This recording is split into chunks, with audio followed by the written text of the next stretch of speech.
nosotros por Zoom. Eh, bueno, este es el primer conversatorio del año. Estamos muy contentos de partir este 2024 con todos ustedes.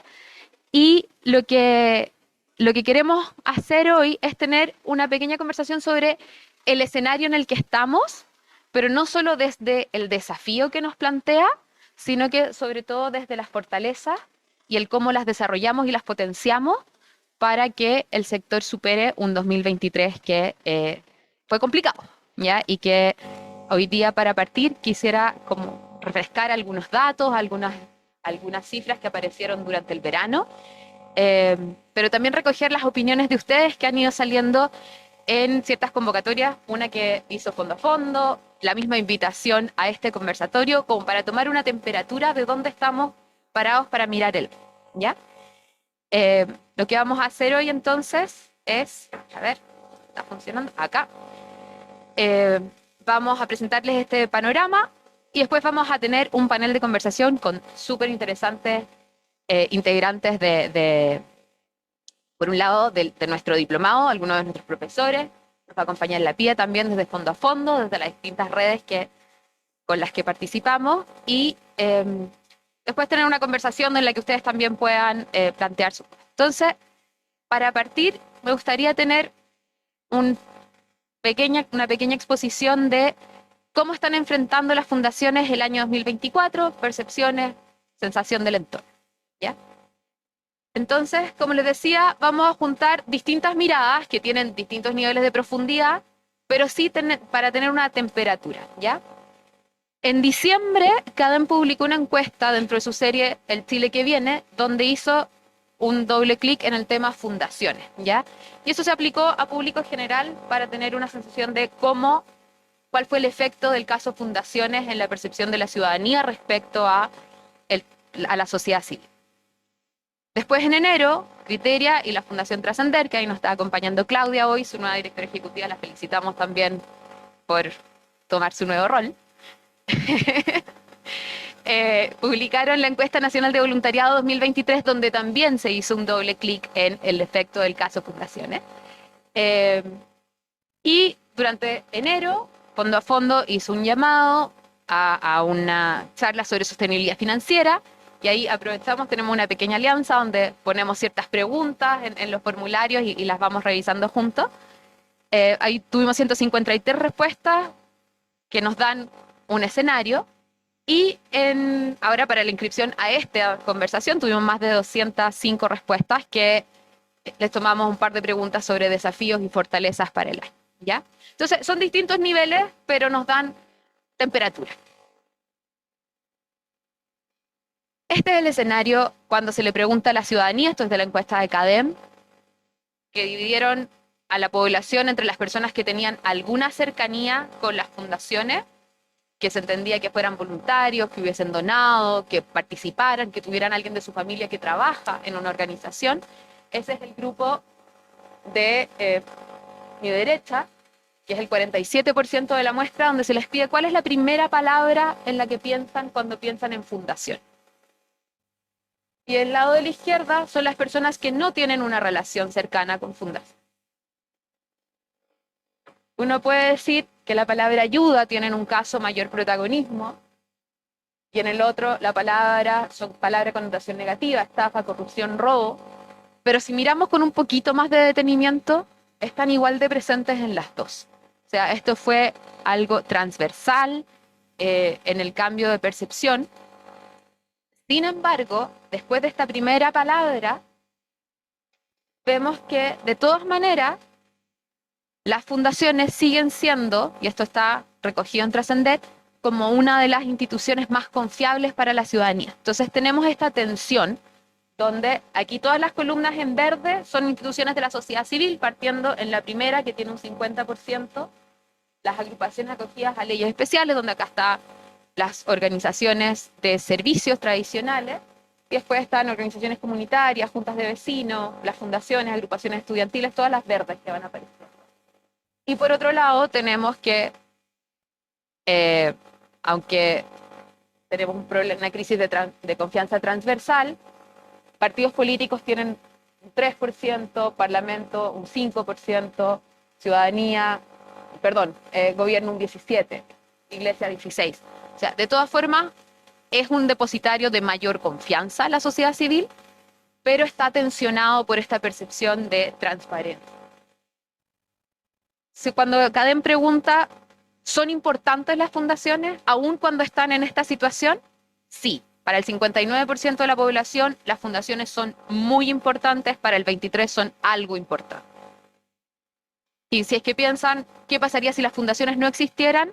Más del 40% de la gente considera que seríamos un peor país. Y en mayores detalles en esta encuesta se plantea que efectivamente tenemos una percepción de las organizaciones de la sociedad civil, las fundaciones, como parte central de la identidad nacional. Chile es un país solidario, por lo tanto estamos construidos y las fundaciones son parte importante de quienes somos como país, independiente de que tengamos mayor o menor vínculo con ellos. La principal emoción que se asocia, si bien aparecen emociones negativas, es la esperanza. Y eso creo que es muy importante. Me tocó en enero también participar en un encuentro que organizó la Fundación Colunga con líderes de la sociedad civil, en la que la principal emoción que presentaba los miembros de la sociedad civil y líderes de la sociedad civil era agobio y desesperanza. Entonces, si uno mira que pensando que la ciudadanía espera de este sector esperanza, tenemos que sacudirnos un poquito lo que tenemos en los hombros, lo que estamos pensando y poner esa proyección. Y en ese sentido queremos conversar hoy sobre las fortalezas que tenemos, ¿ya? Esperanza, confianza, sorpresa, pero también aparecen estas emociones negativas, 11% desprecio, tristeza, miedo, ira, 3%. Entonces, estas dos sensaciones tenemos que poder manejarlas, porque también están presentes en los equipos de las organizaciones, están presentes en los liderazgos de las organizaciones, y por lo tanto hay que tener ese panorama completo. 3/4 de la población cree que el caso Fundaciones fue un problema político. Sin embargo, ya con un poquito más de distancia, digamos, esto no era la percepción que había en junio del año pasado, pero sí en diciembre. Sin embargo, el efecto, que aquí lo vemos en la otra fundación, o sea, en el otro estudio que era el de Trascender y Criteria, la mayoría de la población sigue creyendo que el porcentaje de organizaciones corruptas es muy mayor al real. O sea, si sumamos los dos de abajo, más del 70% cree que al menos la mitad es corrupta, o más. Y como desafíos, desde la percepción de la misma ciudadanía, lo que se plantea es que los grandes desafíos para las fundaciones para recuperar confianza y para seguir operando tienen que ver con someterse a mayores fiscalizaciones, y acá hablan del origen y la administración de los recursos, comunicar cómo se están financiando, difundir su impacto y dar a conocer sus motivaciones. Aquí aparece como algo muy importante y que nosotros planteamos mucho desde el CEFIS, es volver al origen, el por qué las organizaciones hacen lo que hacen y que eso sea claro. Porque como hay un manto de suspicacia respecto a las motivaciones, las personas que están detrás de las organizaciones, y eso ha permeado mucho más transversalmente de lo que uno habría pensado inicialmente, toda esa conversación que de repente para nosotros es obvia, como organizaciones de la sociedad civil, de por qué estamos haciendo lo que estamos haciendo, por la necesidad, por el problema, por qué la sociedad civil y no el Estado está abordando un determinado problema, esa conversación debe ser hacia afuera y debe ser comunicada y puesta en valor para poder ir superando esto. Cuando hicimos las preguntas a tanto fondo a fondo como nosotros, preguntamos hacia el otro lado. Eso era ciudadanía general. ¿Lo estamos viendo igual desde las organizaciones? A la pregunta que hicimos a los invitados acá, ¿cuál es el principal desafío que enfrenta tu organización este año? Es financiamiento. No están no relacionadas. En el detalle que nos dieron en esta respuesta, muchos plantean que el escenario del año pasado afectó su compromiso financiero para este año. Y las posibilidades de financiamiento, que hubo proyectos que se cayeron, que hubo recursos públicos que se postergaron o que tuvieron dificultad de acceder. pero es la principal preocupación. O sea, no solamente una razón del cómo se hacen las cosas, sino que hay una pregunta primaria de vamos a poder hacer las cosas que tenemos que hacer si es que no existimos como organizaciones porque no podemos financiar. Pero aparecen otros elementos también como el fortalecimiento, la posibilidad de crecer, los liderazgos para poder superar esta fase que se percibe como de crisis. Y en ese sentido, con Fondo a Fondo hicimos unas preguntas un poco más específicas en sostenibilidad financiera, donde lo primero fue preguntarle cómo estaba su presupuesto 2024 en relación al 2023. Más del 70%, o sea, el 75%, tiene una mirada conservadora respecto al 2024. O sea, su presupuesto planteado es menor o igual al del 2023. Solamente un 25% está planteando algún tipo de crecimiento, ¿ya? Y respecto a la dificultad que se percibe para poder levantar ese financiamiento, el 50% cree que va a ser igual de difícil que todos los años, pero un 42% percibe que va a ser más difícil. Solo un 8%, y aquí lo plantearon mucho desde la línea de hemos hecho una campaña especial o hicimos un ajuste en cuál va a ser nuestro presupuesto, plantea que cree que este año va a ser, está mirando este año optimista desde el punto de vista del financiamiento. ¿Por qué se cree que va a ser más difícil o igual? Principalmente por la situación económica del país, que hay menores recursos disponibles y esa es la percepción transversal. Y por otro lado, por el efecto del caso Fundaciones en confianza, en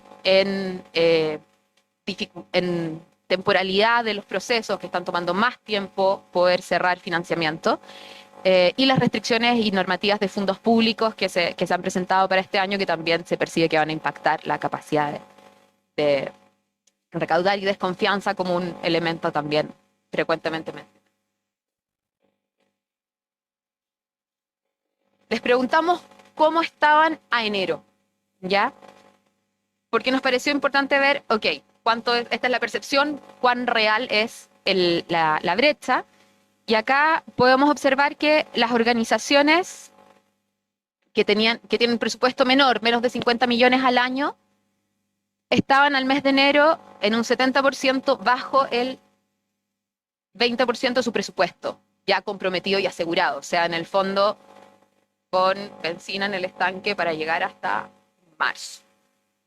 Y entonces, en el fondo, claro, se vuelve muy cuesta arriba mirar el año, mientras que organizaciones con presupuestos más grandes, en general tienden a estar en un 40, 60%, 65% de recursos ya asegurados. Eh, por lo tanto, las perspectivas y las proyecciones, el nivel de riesgos que se está dispuesto a tomar enfrentando el año, está relacionado también con el tamaño de las organizaciones y su reputación o su nivel de compromisos previos. Cuando les preguntamos dónde ven la fortaleza para enfrentar este escenario que se ve más difícil, las experiencias, la calidad de los equipos, el compromiso de los equipos, el compromiso de los socios, las alianzas que se han generado, dan la principal capacidad de dónde están los recursos que las organizaciones creen que cuentan para poder enfrentar el año. ¿Ya? Aquí dejamos algunas citas. Compromiso del equipo con la organización, la disposición a aprender e innovar. Tenemos un equipo comprometido con la misión, tenemos experiencia y flexibilidad. Ese es un match que sale muchas veces en las conversaciones. Sabemos hacer las cosas, pero también sabemos cambiar. Conocimiento y presencia en los territorios, sabemos lo que estamos haciendo, tenemos un respaldo de distintos actores y también hay referencias a los liderazgos, a los equipos directivos en las distintas respuestas que nos llegaron. Así que todo esto habla de distintos ámbitos de las organizaciones y por eso queremos invitar a conversar sobre este escenario. De nuevo, como les decía, este es un espacio donde queremos ver distintas miradas y también escucharlos a ustedes sobre cómo ven el año y qué elementos podemos fortalecer y qué elementos podemos ofrecer también nosotros para poder apoyar este proceso, porque efectivamente lo que vemos es que acá se hace muy evidente una frase de Darwin respecto a la evolución de las especies que dice, las que sobreviven no son necesariamente las más fuertes ni los más inteligentes, sino que aquellos que mejor pueden adaptarse a cambiar. Sin embargo, no todo hay que cambiarlo en frente a cada crisis, hay experiencias, hay conocimientos que es muy necesario mantener y esa es la conversación que queremos tener hoy día. Invitamos a personas que tienen mucha experiencia en el sector a que nos compartan también, porque esta no es la primera crisis del sector tampoco. Entonces no necesitamos partir siempre desde entrar en círculo. Mi hijo ve unos monitos animados donde la frase de un grupo es pánico y corran, pánico y corran. No, eso no es lo que hay que hacer. Tenemos que sentarnos, conversar y ver qué es lo que podemos fortalecer de lo que tenemos y desde ahí poder construir un año que se ve difícil. ¿Ya? Entonces, voy a invitar a nuestros panelistas. Voy a ir presentando de a uno. Les voy a pedir que por favor pasen y se sienten y ahí vamos a partir una conversación. ¿Ya? Bueno, voy a invitar primero a Magdalena Ninat. Magdalena es la directora del Centro Empresa y Sociedad de la Escuela de Negocios de la Universidad, que es un espacio que está orientado a contribuir a la transición sostenible de las empresas en temáticas de inversiones sostenibles, transición climática, vinculación con stakeholders y futuro del trabajo. Magdalena es también, por supuesto, la fundadora del CEFIS, lo dirigió durante 8 años, sigue vinculada con nosotros en distintos programas y es también la codirectora del Diplomado de Dirección de Fundaciones e Inversión Social, con el que se vinculan 2 de nuestros próximos invitados, que son Sebastián y Marcelo. Marcelo es ingeniero comercial de la Universidad Adolfo Ibáñez, de vuelta a casa, muy distinguido, parte de nuestro círculo de honor. Tiene un máster en marketing y gestión comercial de ISM de Madrid, tiene más de 20 años de experiencia en organizaciones de la sociedad civil y actualmente es el gerente general de la Fundación San Carlos del Maipo, que se dedica a la prevención social basada en evidencia. Es miembro de múltiples consejos y otras asociaciones y agrupaciones de la sociedad civil, por lo tanto, de una mirada bastante amplia de los desafíos del sector. Voy a invitar también a Pia Turner, que es la directora ejecutiva de Fondo a Fondo. Fondo a Fondo, para los que no la conozcan, es un programa que partió el 2021 para apoyar la sostenibilidad financiera de organizaciones de la sociedad civil. Partió como un fondo de salvataje en medio de la pandemia para organizaciones que trabajaban en áreas claves, pero que estaban en crisis de cierre por los mismos riesgos de la pandemia del COVID, y después se reformuló para apoyar organizaciones de la sociedad civil para alcanzar una mejor sostenibilidad financiera. Es ingeniera comercial de la Universidad de los Andes y tiene un máster en Economía de la Educación de la Universidad de Columbia. Y finalmente invito a pasar a Sebastián Bowen, que se nos sumó este año como profesor de incidencia en políticas públicas en el diplomado de Dirección de Fundaciones e Inversiones Sociales. Muchas gracias por aceptar esa invitación. Sebastián es sociólogo de la Universidad Católica de Chile, máster en Políticas de Desarrollo de Duke University y tiene una muy destacada trayectoria en el desarrollo de organizaciones y programas sociales, dirigiendo y gestionando equipos, construyendo alianzas, trabajando directamente con comunidades, y todos ustedes lo conocen por sus últimos 8 años vinculados a temáticas de vivienda, donde fue director de Techo Chile, de la Fundación Vivienda y actualmente lidera Déficit Cero. Muchas gracias a ustedes por acompañarnos y voy a, mientras paso para allá, por favor, un aplauso.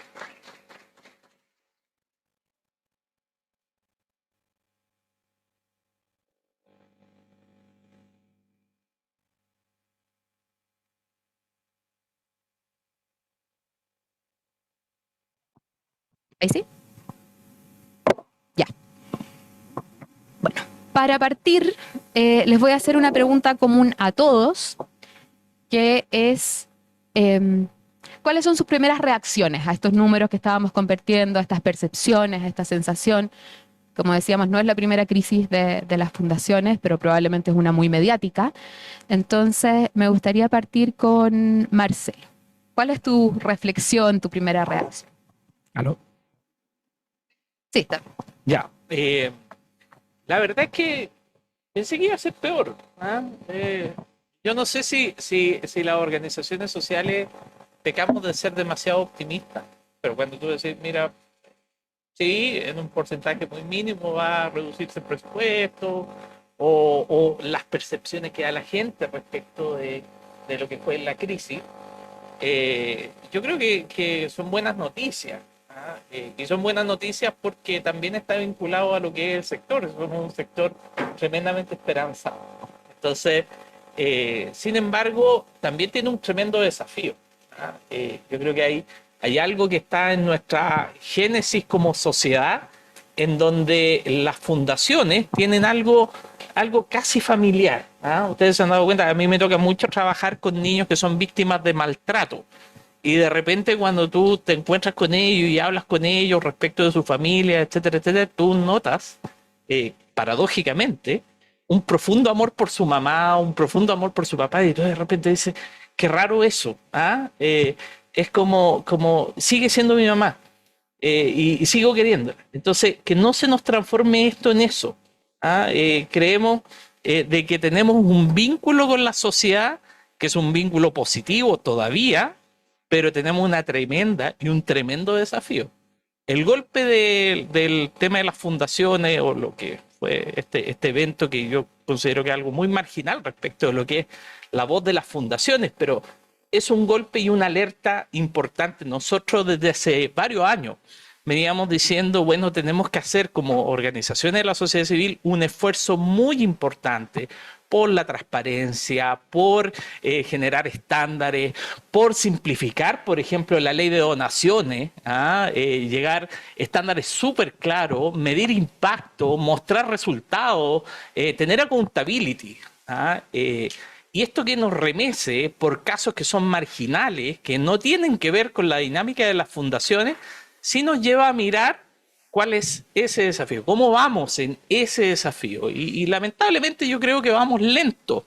Y esto tiene que hacernos repensar la ruta, tiene que hacernos mirar, ok, estamos girando de la cuenta corriente, tenemos esta relación casi familiar, pero ojo, detrás de esa relación casi familiar hay un desafío que si no lo resolvemos con urgencia, podemos caer en default real, en un default de confianza, en perder el activo de esperanza que hoy día tenemos. La misma pregunta. Yo creo que o sea, no es la única crisis, pero yo creo que es la crisis más fuerte que ha vivido, una de las más fuertes que ha vivido el sector de fundaciones, porque se instaló como una imagen, ¿ah?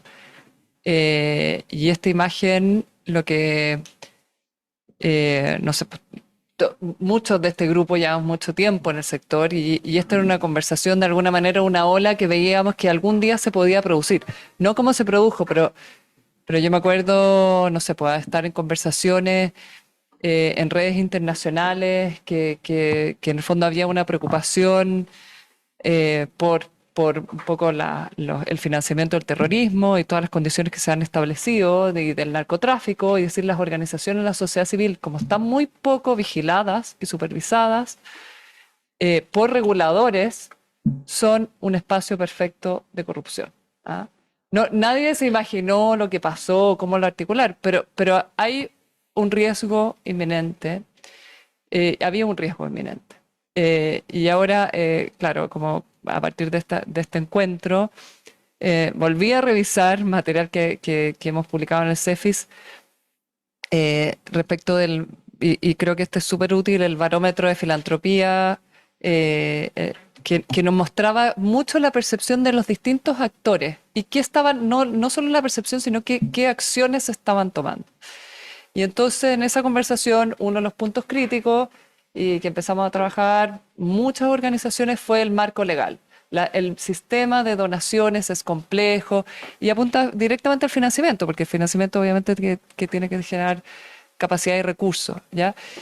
Pero cuando uno mira, y bueno, y se hizo toda una iniciativa y se logró la ley 21.440, que creo que es un gran avance, no solo por abrir tanto los tipos o los fines de las donaciones, sino que también por fortalecer un poco la obligación de reportar. Y eso fue una conversación que a mí me tocó participar en muchas instancias, de poner más obligaciones de transparencia y reportar.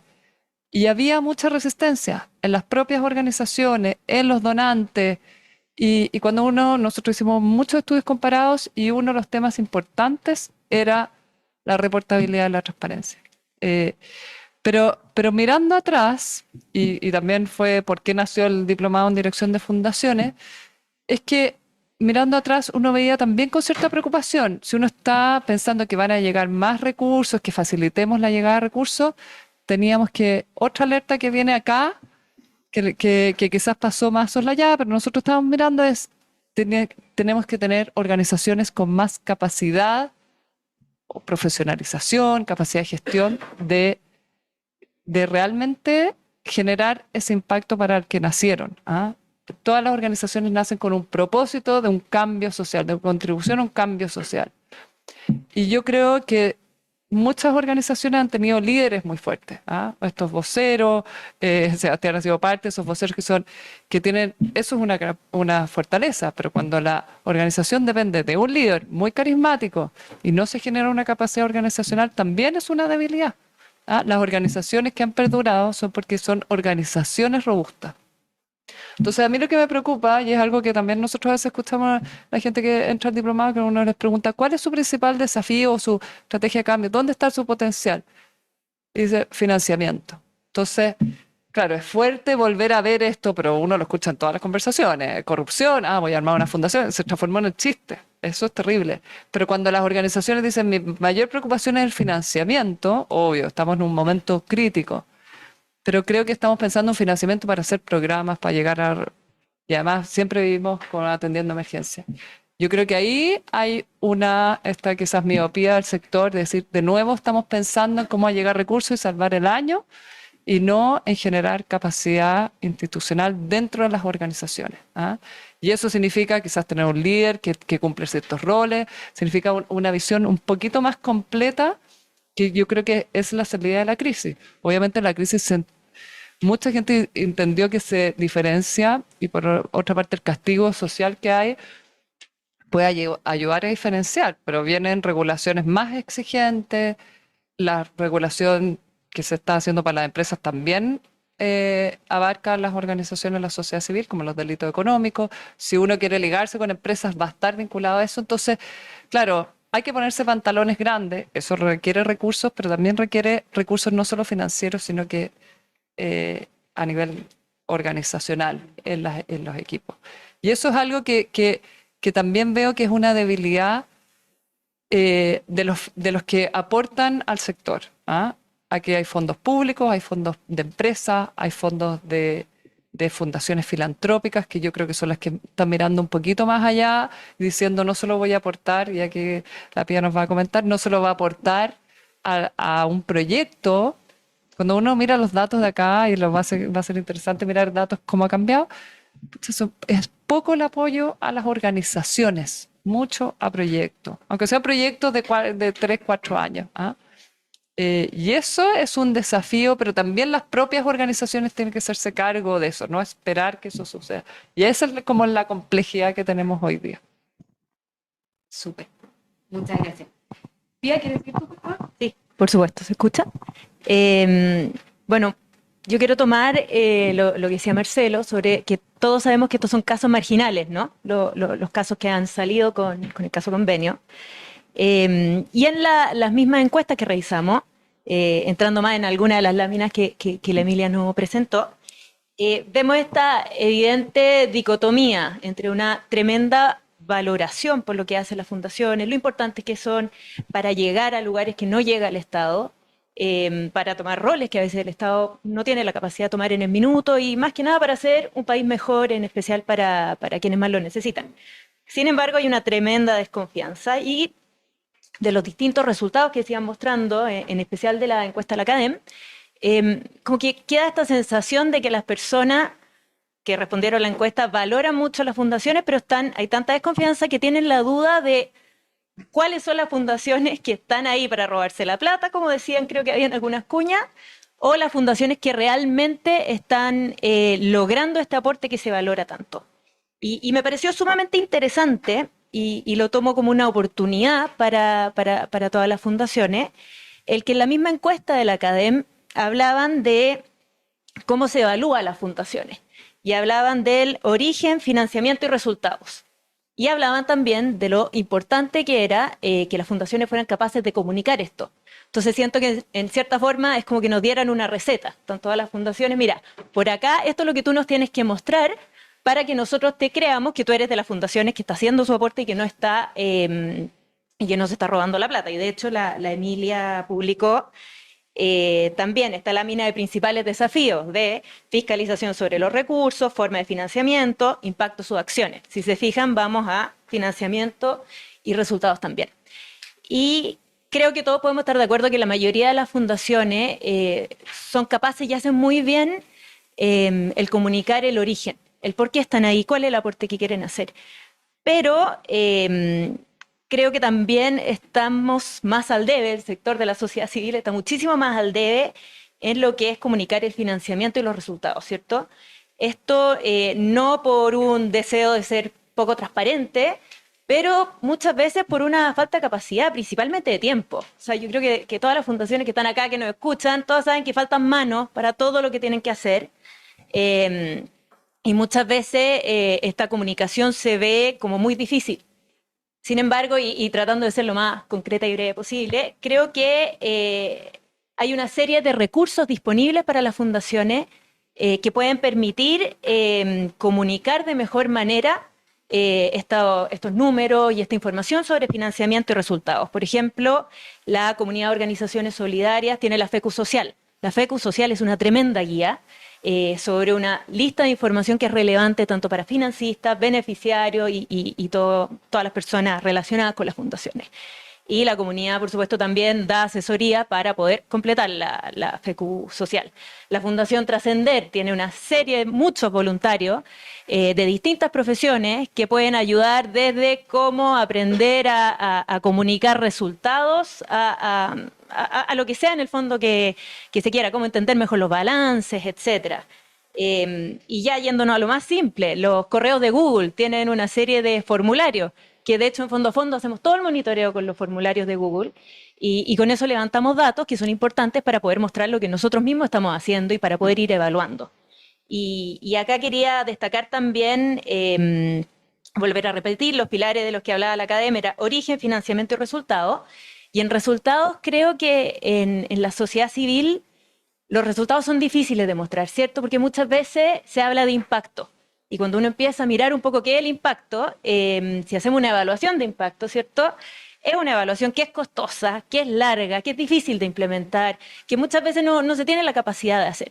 Sin embargo, muchas veces hablamos de impacto cuando en verdad estamos pidiendo resultados. O sea, ¿cuántas personas están recibiendo las prestaciones? ¿Cuántas personas les cambió en el fondo, se logró generar el cambio que buscábamos desde su propia percepción, por ejemplo? Entonces creo que también falta desde la sociedad civil dar estos primeros pasitos en términos de ir mostrando resultados sobre el quehacer de las fundaciones y también, y solo con esto cerrar, aprovechar las instancias que ya existen para comunicar, aprovecharlas para comunicar más allá de a los beneficiarios.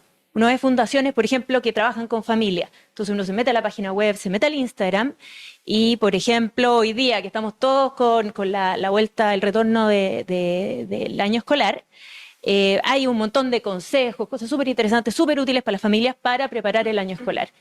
Sin embargo, muchas veces no se olvidan estas fundaciones o no le ven la relevancia también de comunicar, oye, ¿cuántas personas están asistiendo a sus talleres? ¿Qué testimonios hay de estas personas? ¿Cómo se lograron los cambios? Y se pueden aprovechar los medios de comunicación que ya tienen y que están orientados hoy en día solo al beneficiario para llegar a distintos públicos y para volver a comunicar en el fondo lo que es el origen, el financiamiento y los resultados. Creo que eso es lo que me parece más destacable a mí. Sí, bueno, en primer lugar, muchísimas gracias por la invitación y además como que me siento así como en una especie no sé, de espacio en confianza porque mucha de la gente que veo acá tiene tanto más experiencia que uno justamente en el rubro, así que voy a dar un testimonio, no más un punto de vista, ¿cierto? Yo creo que puede ser importante darnos cuenta de cuál es, yo le llamo el recurso condicionante, ¿ya? De los sectores distintos. Entonces, hablando básicamente en tres sectores, ¿verdad? Hay un sector con fines de lucro, un sector público y un sector sin fines de lucro. Entonces, el recurso condicionante sería como aquello que ese sector necesita para existir, ¿ya? Así le llamo nomás, pero le pueden poner otro nombre. Entonces, uno puede rápidamente entender que el sector público, ¿cierto? Lo que busca, lo que necesita para existir es el poder. ¿Ya? O sea, sin poder el sector público no puede operar. y hace cosas para poder obtener ese poder, que es básicamente una idea de bienestar, ¿ya? Y transmitir esa idea de bienestar a través de servicios públicos, un relato de país, crecimiento, lo que sea, ¿ya? Eso en el caso de democracia, porque el poder está asociado, en el caso de una democracia liberal como la nuestra, a la aprobación de la gente, ¿ya? Y eso se transmite en un voto. El sector privado con fines de lucro lo que necesita para operar es rentabilidad. O sea, en otras palabras, una empresa sin rentabilidad no existe, ¿ya? O no puede seguir existiendo en el tiempo. Entonces lo que necesita es rentabilidad. Y para generar esa rentabilidad, genera un servicio, un producto, ¿cierto?, que satisface alguna necesidad y que el mercado compra. Entonces uno diría, bueno, ¿cuál es el recurso condicionante del sector sin fines de lucro? Aquello sin lo cual el sector sin fines de lucro no puede operar, ¿ya? Y a mi juicio, ese recurso es la confianza. ¿Por qué? Porque el sector sin fines de lucro, a diferencia de los otros dos, plantea, ¿cierto?, una oferta a la población y les dice, yo voy a trabajar por un propósito desinteresado. Por lo tanto, no vas a ver en mis acciones algo por lo cual yo estoy haciendo que me conviene a mí, ¿ya? Es el clásico ejemplo que se pone, por ejemplo, cuando se habla de por qué el donar sangre, ¿cierto?, no se genera en el mercado, ¿cierto? No hay un mercado en el fondo de donación de sangre. Y es justamente porque si existiera un mercado, ¿cierto?, yo desconfío de que la sangre que estoy adquiriendo efectivamente no es una sangre en algún sentido contaminada, etcétera, porque no hay nadie beneficiándose de esa transacción. En cambio, cuando esto está modelado, ¿verdad?, por actores sin fines de lucro, eventualmente no está esa desconfianza. Entonces, se parte en una confianza que es distinta. Si es así, si efectivamente ese es el recurso, como les decía, y esa confianza o ese propósito que uno busca lograr, que es desinteresado, tiene que transmitir ciertos valores, es típico de la organización sin fines de lucro, que concentran ciertos valores específicos, ¿ya? Muchas veces políticos, religiosos, de un cierto grupo social o lo que sea. Es muy difícil encontrar organizaciones sin fines de lucro disociadas de un ethos, ¿verdad?, ¿cierto?, que representa una cierta comunidad y tiene que mostrar una cierta eficacia en generar eso, ¿ya?, ese propósito. Si lo entendemos así, lo que ha pasado con la crisis de las fundaciones y tomando lo que se ha conversado anteriormente, creo yo, es, sin ánimo de ser, ¿cómo se llama?, como complaciente en este caso, sería, yo creo que es una crisis fruto del éxito del sector. ¿Ya? Y quiero plantearlo de la siguiente manera, y creo que por esto tenemos que tener una alerta. Porque lo que ha pasado es que yo creo que el sector sin fines de lucro se posicionó con mucha fuerza en Chile, por distintos motivos. Las emergencias son una parte súper importante de aquello, bueno, historia de organizaciones que tenemos grandes, de muy buena capacidad, ¿cierto?, de gestión, etcétera, que llevan más de 5 décadas existiendo y que se han ganado un lugar en la estructura y en la cultura chilena, ¿ya?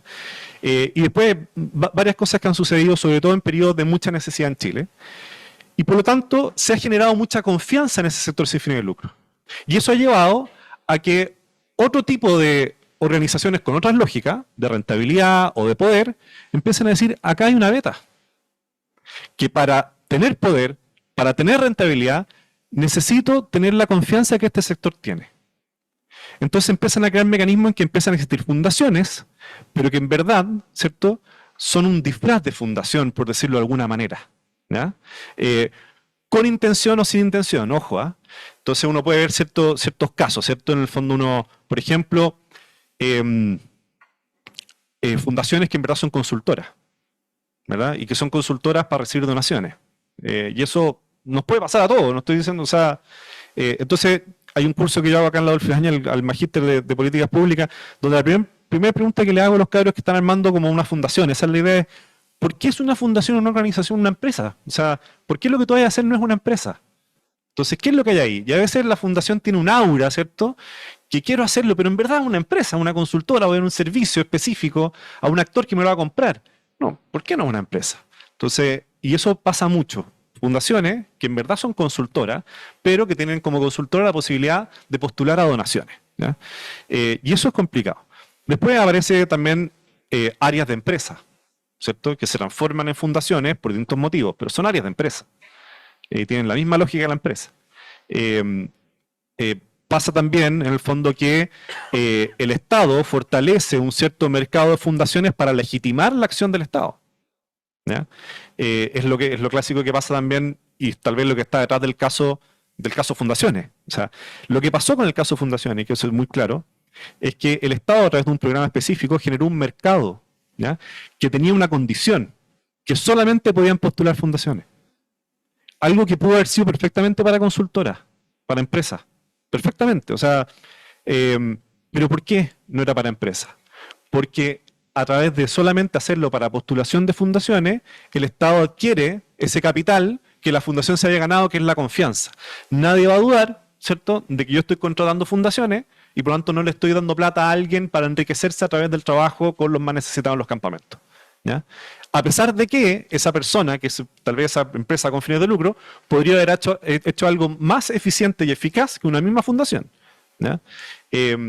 Entonces, finalmente, la lógica de la fundación, que es captar la confianza, yo creo que nos fue bien, ¿ya?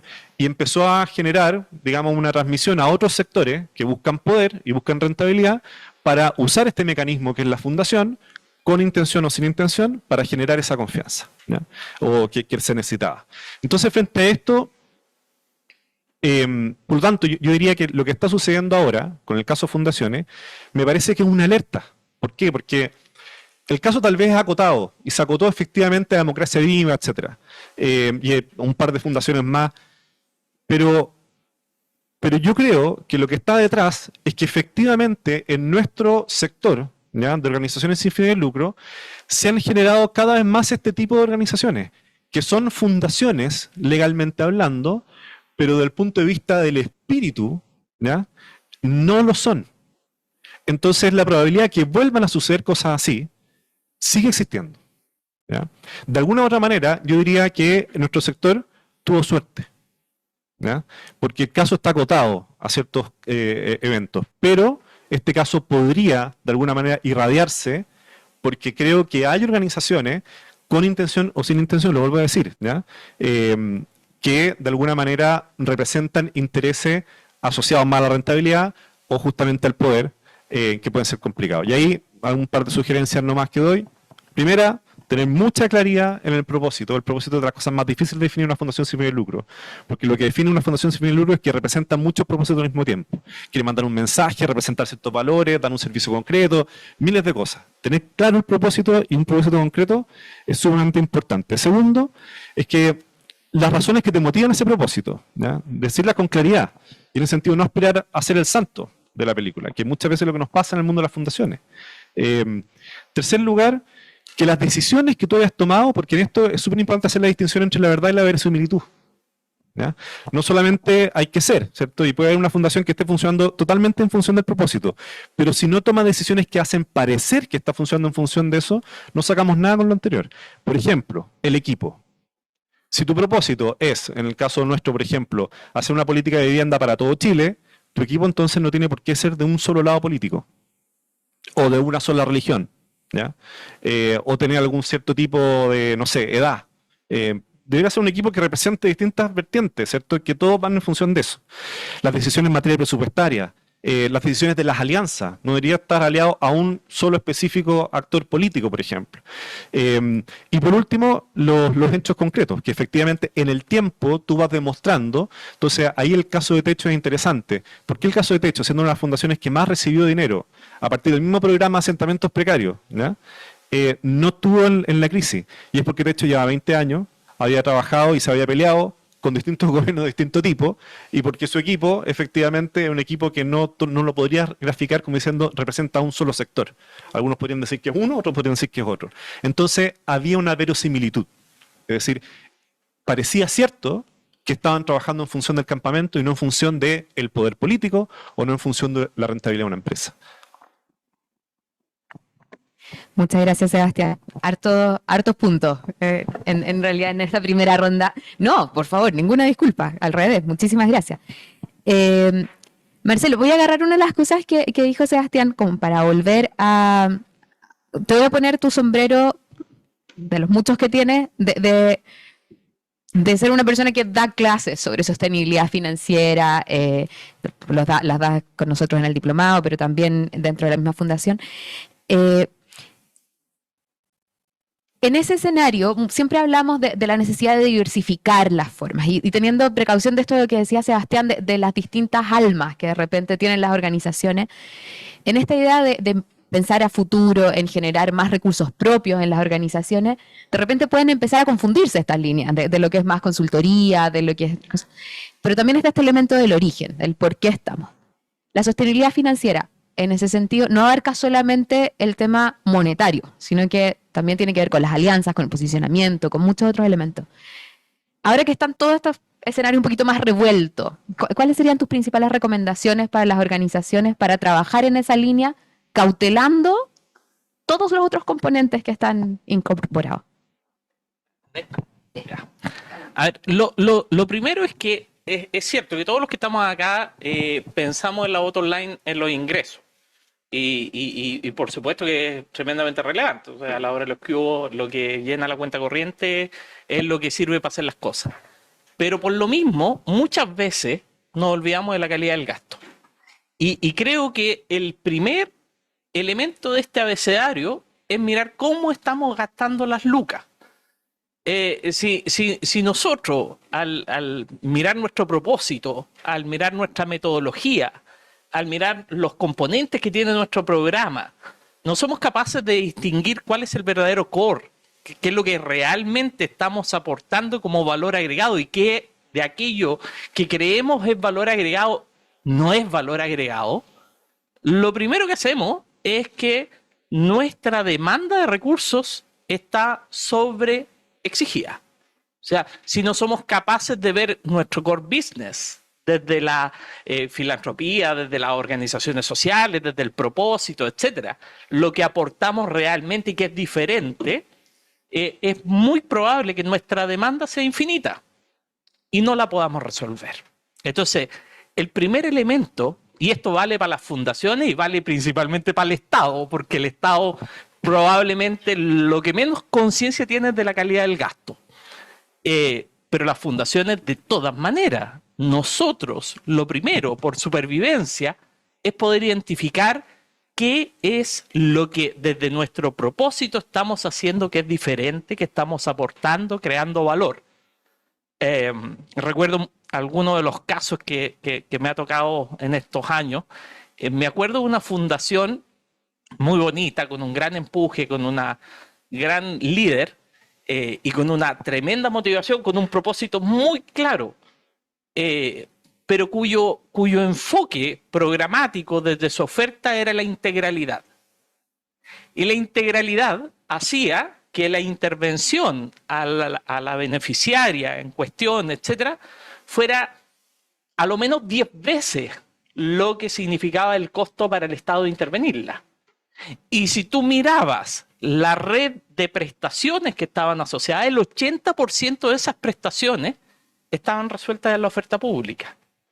Con todas las altos y bajos que tiene la oferta pública, con lo que significa la demora en muchas veces las prestaciones, pero más bien con un equipo que articulara esa oferta pública con trabajadores sociales que se manejaran en la red, etcétera, tú podías resolver gran parte del costo estructural que tenía ese programa. Cuento corto, efectivamente fueron avanzando hacia mirar qué era lo esencial de ese programa, en particular, qué era lo que realmente generaba el cambio en la situación de la persona, y se dieron cuenta de que eso que era propio, efectivamente, estaba al interior de los equipos, y el resto estaba al interior de la oferta, con, por supuesto, una mejor articulación de la oferta pública. Por lo tanto, cuando uno se pregunta cuál es el verdadero desafío del sostenimiento, lo primero que tiene que preguntarse es cómo estamos gastando las lucas, cómo estamos gastando la plata, cómo realmente con el peso que estamos invirtiendo estamos generando un cambio, si es que realmente ese peso está generando un cambio. Y eso solo lo vamos a lograr entender si en nuestro diseño tenemos claridad del mecanismo de causalidad que tienen nuestros programas. Si tenemos una teoría de cambio a la base, si esa teoría de cambio tiene claridad en aquellos componentes que realmente van a mover la aguja, porque lo que no mueve la aguja tiene que estar fuera de nuestra oferta. Y eso es fundamental porque solemos, las organizaciones de la sociedad civil y el Estado, ¿para qué decir?, enamorarnos de la solución y no del problema. Hay de hecho muchos coach que aparecen. Enamórate de la solución, no del problema. No, la wincha. Hay que enamorarse del problema. Hay que mirar el problema. Hay que mirar el contexto. Hay que mirar cómo cambian los desafíos. Si hoy día intervenir a un niño, generar mecanismos de prevención en los territorios es muy distinto a lo que pasaba solo hace 5 años atrás. Hoy día yo me muevo en territorios que antes teníamos que entrar donde había narcos familiares. Hoy día hay carteles operando y reclutando niños. Es una realidad totalmente distinta hace 5 años. Si sigo con mis mismos programas, la wincha, no voy a lograr nada. Por lo tanto, esta mirada desde el problema, desde el contexto, desde los cambios, desde la flexibilidad, es algo que vamos a hacer mucho más rápido nosotros que la política pública. Nosotros vamos a mover la frontera de la política pública, pero tenemos que hacerlo con tremenda responsabilidad y algo que es muy bueno en el sector, a diferencia de lo que pasa en la empresa. En la empresa uno compite, en el sector uno colabora. Tenemos la gran ventaja de poder elaborar nuestras estrategias desde la colaboración.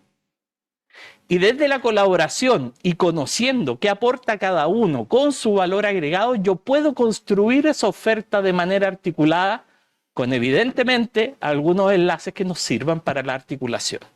Ese es el primer elemento, la mirada sobre el costo, la calidad del gasto, llamémosle calidad de la inversión o la calidad de la inversión social.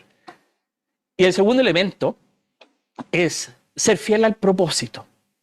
Porque si algo nos pasa a la cuenta en el futuro, especialmente de aquellos que invierten socialmente en nosotros, de los filántropos que ponen recursos en las fundaciones, de todo el stakeholder que está colaborando con lo que nosotros hacemos, es que no seamos fieles al propósito.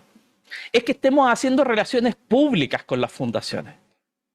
Es que no podemos criticar al gobierno porque nos va a joder la posibilidad de postular a un fondo. Y claudicar en eso. No digo que critiquemos al gobierno por criticarlo, ¿no? Pero sí ser fieles al propósito. ¿Qué es lo que realmente, en qué camino de incidencia estamos llevando? No podemos hacer la incidencia según la voluntad del financista.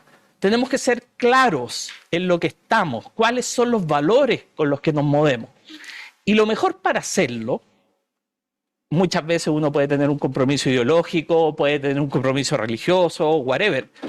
Pero la verdad es que lo que te sirve para tener relación con tus stakeholders, con tus financistas de largo plazo, es la evidencia, es mostrar resultados. El mejor diálogo de consenso es la evidencia. Lo que tú no vas a lograr con las posturas ni valóricas, políticas, religiosas, etcétera, es mostrar resultados y mostrar impacto. Y para eso hay que invertir. Y es cierto lo que dice la Pía, por Dios que es caro hacerse un estudio de impacto. Pero hoy día tenemos herramientas para levantar información al interior de nuestros equipos de trabajo. Tenemos inteligencia artificial, que se la habrían soñado hace 20 años. A lo mejor el Hogar de Cristo, si hubiera tenido inteligencia artificial, imagínate los despegues que podría haber hecho. O la Teletón o las otras organizaciones grandes. Hoy día nosotros o cualquier fundación, por chiquitita que sea, puede acceder a inteligencia artificial y meterla en sus procesos. Por ejemplo, un proceso para nosotros muy relevante es evaluar la fidelidad de la implementación. ¿Por qué? Porque trabajamos con programas basados en la evidencia y por lo tanto tenemos que mandarle a las universidades extranjeras que evalúen los videos que hacemos de alguna de las intervenciones. Y eso va con un informe que se registran los audios, se registra... Bueno, y tradicionalmente eso se hace con evaluadores de adherencia. Y sin embargo, hoy día se puede sistematizar por inteligencia artificial. Entonces, el desarrollo tecnológico nos permite aumentar la productividad. Y ese es otro desafío muy relevante. O sea, olvídense si queremos llegar al 2030 como fundaciones sólidas, tenemos que llegar con este compromiso de productividad y no somos distintos en la exigencia de productividad respecto del mundo empresarial. No somos distintos. Tenemos que ser capaces de dejar atrás el halo de santidad, tenemos que ser capaces de dejar atrás el poncho y la guitarra y a las 5 de la tarde irnos para la casa. Eso no. cambió el estándar. Y cambió el estándar y nosotros somos responsables por revalorizar el trabajo de la fundación. Y se lo digo por qué. Porque hoy día la ley 20393 involucra a las fundaciones, involucra a las organizaciones sociales. Somos responsables, los gobiernos corporativos, también, por ejemplo, de los delitos medioambientales, los delitos, 290 delitos que están incorporados en la ley 20393, y el legislador, al decir de que de 3, de 6, de 9 a 290 delitos pasamos, significa que en los próximos años todos los delitos van a estar sujetos a la ley de responsabilidad jurídica, y todos los ámbitos, privado, empresa y también las fundaciones. ¿Y qué va a pasar ahí? Vamos a necesitar equipos que sean altamente profesionales, no menos que las empresas, no menos que las empresas. Los directorios van a tener que buscar directores ejecutivos con capacidades empresariales, que logren entender cuáles son los riesgos que están asociados no solamente a los delitos, sino que a toda la operación. Por lo tanto, tenemos que prepararnos para ese cambio. Productividad, calidad del gasto, ser fieles al propósito, ser consistente con lo que estamos haciendo. Yo creo que esos son los pilares fundamentales para avanzar en estos temas. Muchas gracias, Marcelo. Ya, te voy a hacer a ti una pregunta. Respecto un poco, ustedes han apoyado a organizaciones, partieron en pandemia, ¿ya? Y desarrollaron un plan que no pone solamente financiamiento, sino que un entrenamiento y un soporte, digamos, en fortalecer ciertas capacidades. ¿Cuáles dirías tú que han sido los principales aprendizajes que ha tenido Fondo a Fondo en ese proceso, en esta ya tercera versión que están partiendo? Gracias. Bueno, me gustaría partir por saludar y agradecerle a las organizaciones que son parte de la comunidad de Fondo a Fondo, dado que todos los aprendizajes son gracias a ellos y a la confianza que han depositado en nosotros para poder hacer nuestro trabajo. Y quiero partir, esto tal vez va a sonar redundante y es muy complementario a todo lo que estaba diciendo Marcelo, pero creo que todas las fundaciones, a la hora de pensar en financiamiento, tan destacado que salió la palabra financiamiento, tienen que grabarse en piedra que el financiamiento no puede ser nunca un fin en sí mismo en las fundaciones. Ante la angustia, en especial en estos tiempos tan difíciles, cae la tentación de postular a lo que sea y de buscar el financiamiento como se pueda para sobrevivir. Pero al final el financiamiento tiene que estar siempre ordenado a cumplir ese propósito, que es lo que hace que tenga sentido que la organización exista, y para lo cual obviamente necesita de financiamiento, ¿cierto? Entonces, el orden de todas las actividades, de todo lo que se haga en pos de conseguir financiamiento, tiene que ser poder cumplir el propósito.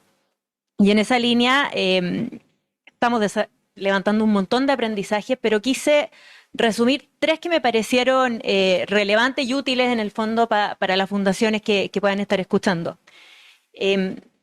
Lo primero, es clave y muy necesario tener una visión de largo plazo a la hora de ir a buscar financiamiento, evitando especialmente la tentación de tomar compromisos en el corto plazo para salir del paso, pero que tienen una serie de costos y compromisos de mediano y hasta largo plazo.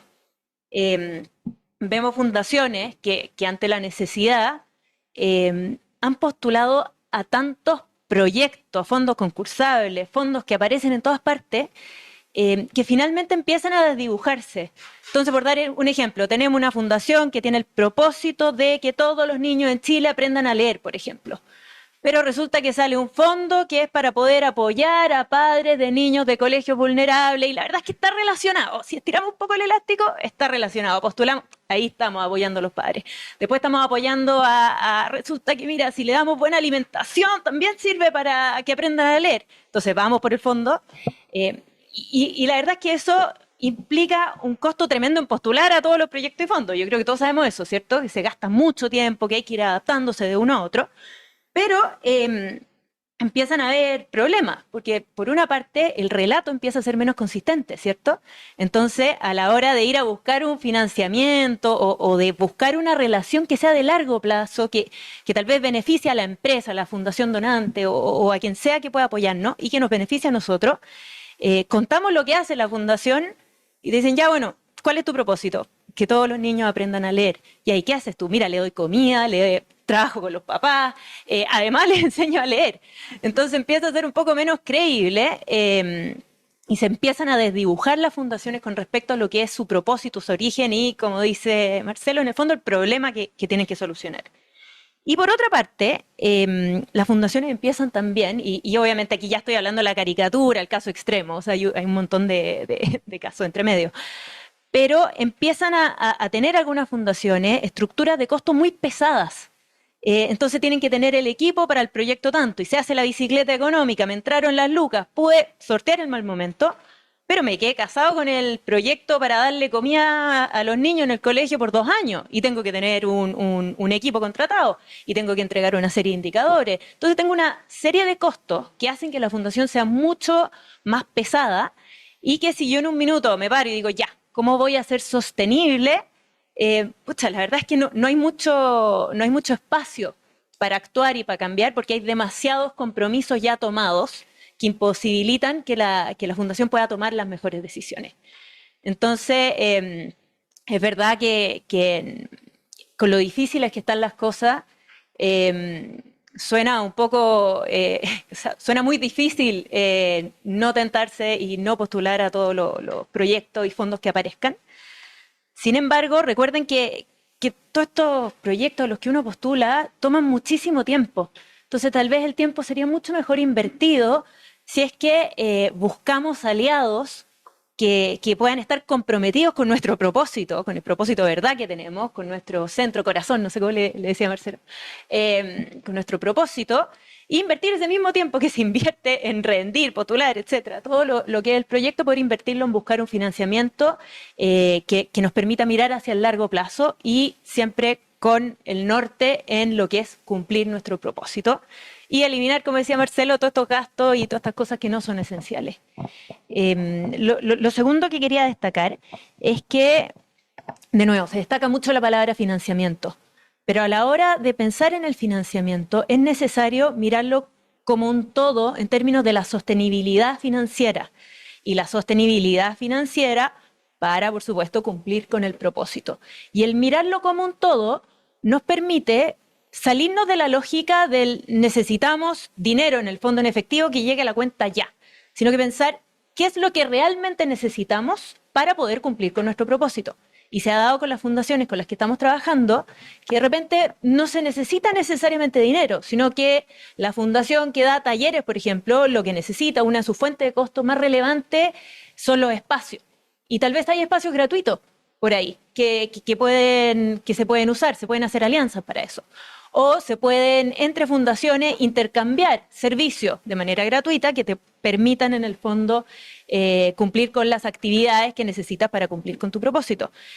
Por otra parte, las empresas que hoy en día, como salían las encuestas, están más apretadas en lo económico, a veces se necesita una serie de materiales. Entonces, una empresa que tal vez no está dispuesta a donar en efectivo, sí está dispuesta a donar en los materiales necesarios para poder hacer la actividad. Y lo mismo pasa también con los recursos humanos. De repente no se necesita contratar a un tremendo equipo, sino que hay algunas cosas que se pueden hacer con voluntarios, con practicantes. Entonces, en esa línea, todas las actividades que van en pos de la sostenibilidad financiera para poder cumplir con el propósito, tienen que estar ordenadas en una línea de qué es lo que realmente necesitamos para poder cumplir con este propósito y que no necesariamente tiene que ser un dinero. Obviamente se va a necesitar de dinero, pero tal vez no de tanto como pensamos originalmente cuando primero nos paramos. Y para esto obviamente hay que hacer una estrategia, no hay que caer de nuevo en estas tentaciones de corto plazo, de tomar acciones que de repente no tienen mucho sentido en el contexto de una estrategia. Y hay que obviamente dedicarle tiempo. Y por último quería destacar lo relevante que es involucrar a todos los miembros de la organización y si se puede a los beneficiarios también en la estrategia de sostenibilidad financiera. Como todas las personas que están relacionadas con una fundación quieren que se cumpla el propósito, todas tienen que ser capaces también de involucrarse desde su propio rol, por supuesto, en lo que les corresponde para poder asegurar la sostenibilidad financiera. Entonces, si la persona que hace los talleres es la que maneja los contactos, por ejemplo, con los colegios, esa persona tiene que tener muy claro, en el contexto de la sostenibilidad financiera, a qué tiene que estar en el fondo atento para poder asegurar la sostenibilidad de su organización, si es que tiene que desarrollar relaciones con los colegios a los que van, etc. La persona que está a cargo de implementar otra de las actividades tiene que tener muy claro que es necesario tener los resultados a tiempo, por ejemplo, y que son importantes y que hay que perseguir a los beneficiarios para que respondan la encuesta o lo que sea. Y de esta forma, la sostenibilidad financiera pasa a ser una estrategia que involucra a todo el equipo, pero que también involucra distintas tareas y actividades que llevan a que todo, en el fondo, termine en poder asegurar que la organización pueda cumplir con su propósito. Diría que en términos muy generales, esos son los aprendizajes a compartir. Muchas gracias, Pia. O sea, en el fondo es ampliar la mirada que la sostenibilidad no es necesariamente recursos financieros monetarios y no solamente se resuelve con la persona encargada de captación, sino que efectivamente todos los equipos están involucrados desde distintos actores. Creo que ese es un elemento súper relevante de levantar. Sebastián, me voy a cambiar de línea. Tú hablabas de la confianza como el factor habilitante del sector, el elemento, perdón, recurso condicionante. Me gustó la expresión. Y bueno, acá efectivamente, en este caso en particular, pero en la experiencia que tú has tenido, hay un tema sobre la relación con el Estado, con los distintos organismos de la política pública, en la que me gustaría profundizar un poco más, precisamente porque al final todos sabemos que por escala las ONG, las fundaciones, no vamos a ser las que resuelvan el total del problema. Siempre al final del día, cuando miramos en la estrategia de largo plazo, en la escalabilidad, de alguna forma aparece el Estado.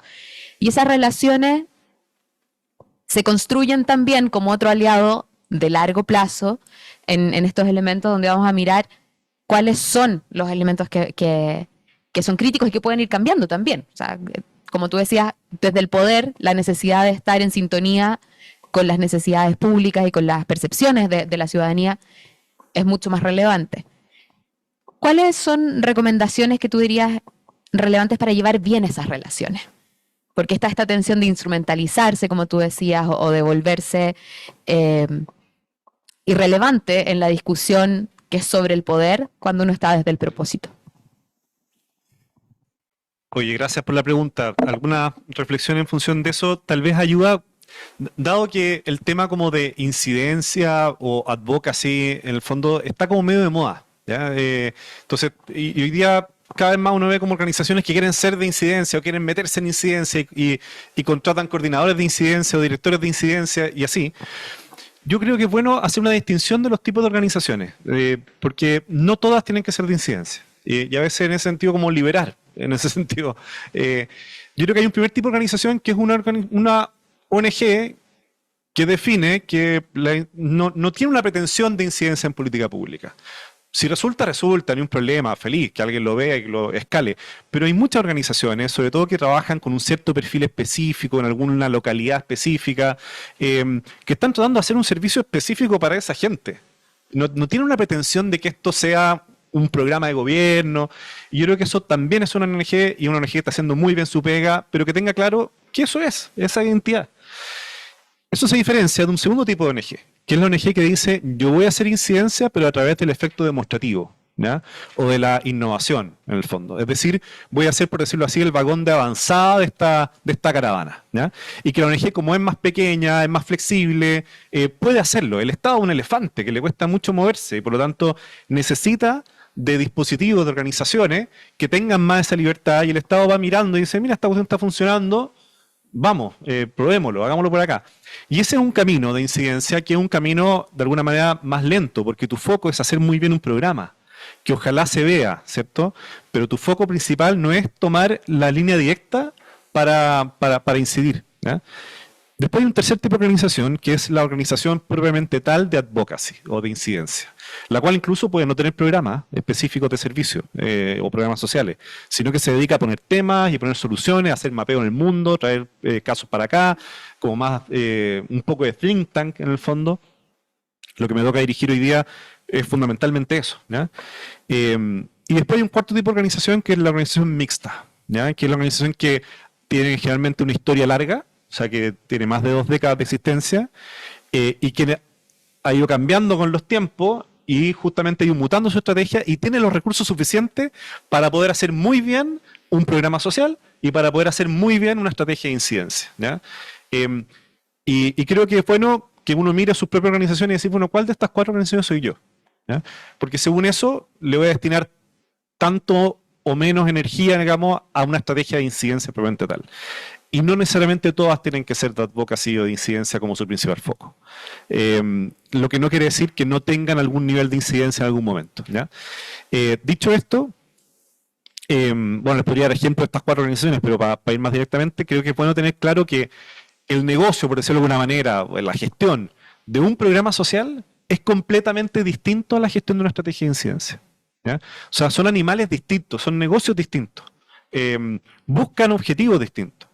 Y por lo tanto, si hacemos un doble clic en lo de incidencia en política pública, porque a veces se confunde también la incidencia es como aparecer nomás, ¿cachai? Como poner un tema. No, hablando de incidencia en política pública, yo creo que hay ciertas como palancas en el fondo que es importante manejar y hacerte experto en eso, ¿ya?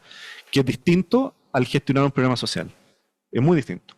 La teoría de cambio, una estrategia de incidencia es distinta, de hecho.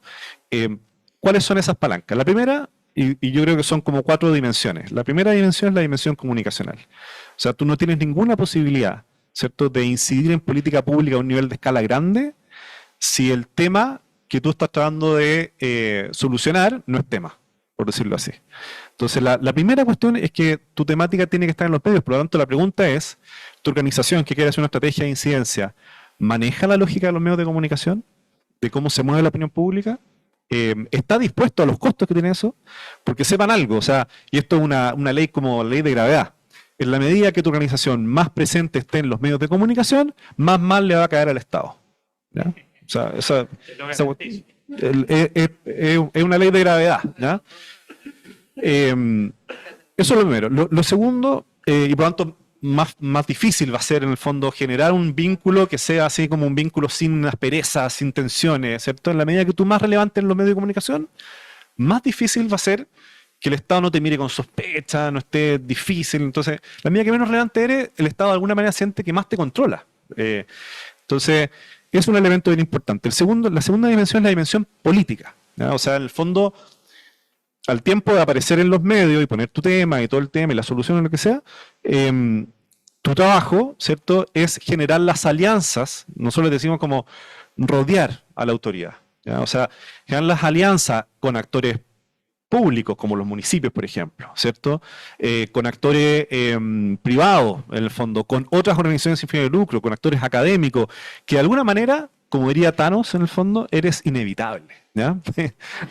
No se pueden librar. Por algún lado siempre está ahí apareciendo y en el fondo y hay más gente apoyando el tipo de soluciones, apoyando la temática, viendo que es relevante.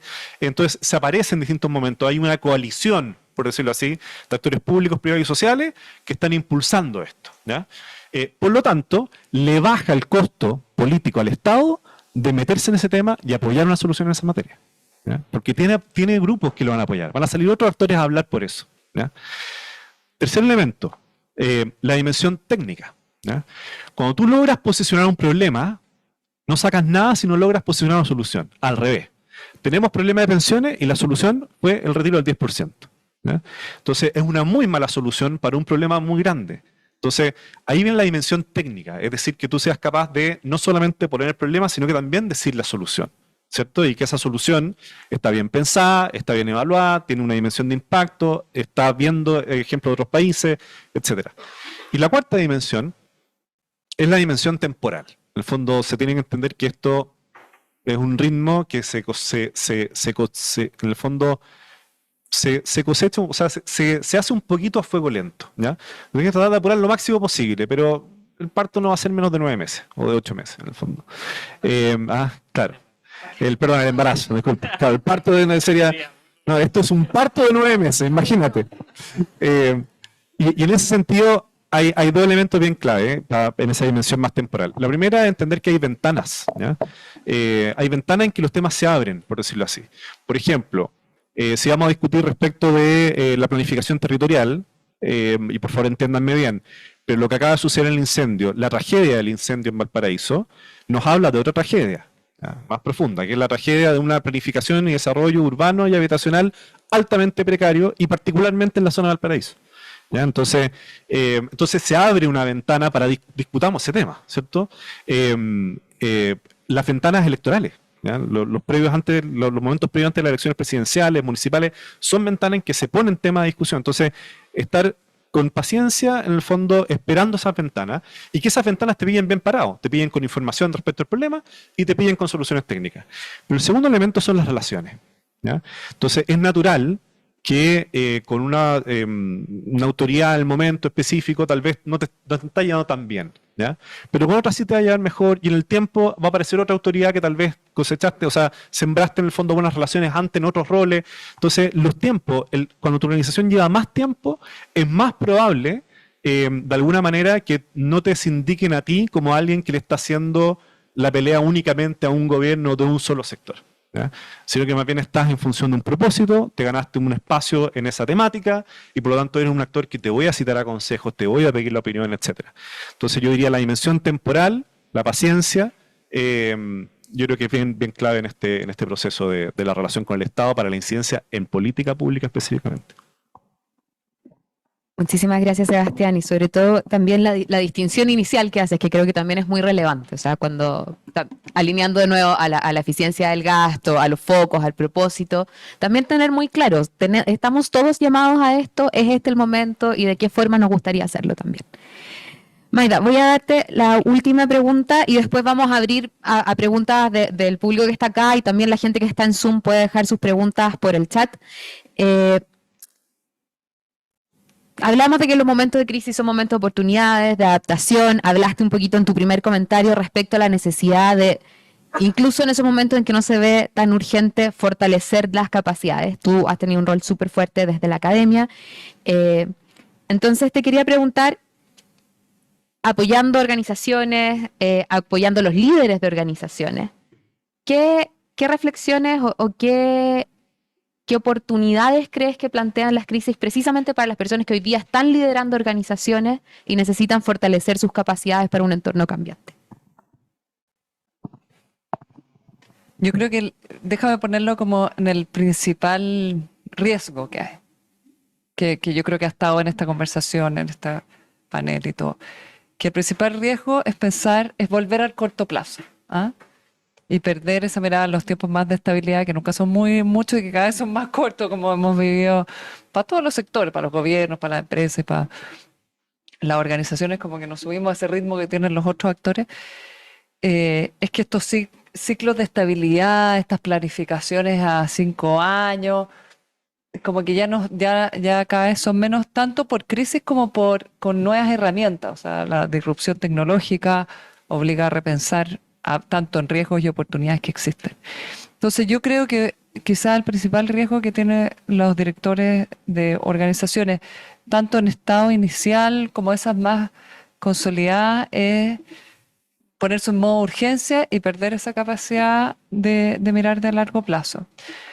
Vuelvo a los estudios del CEFI, además que los invito, yo creo que siempre es un lujo tener yo vuelvo, y eso que estuve muy involucrada, pero a tener esta biblioteca ahí disponible de estudios y que uno encuentra hartas cosas, pero hay un estudio que hicimos y una iniciativa larga que se hizo con un grupo de organizaciones, tanto de investigadores de universidades como de asociaciones de fundaciones en América Latina, que se llama,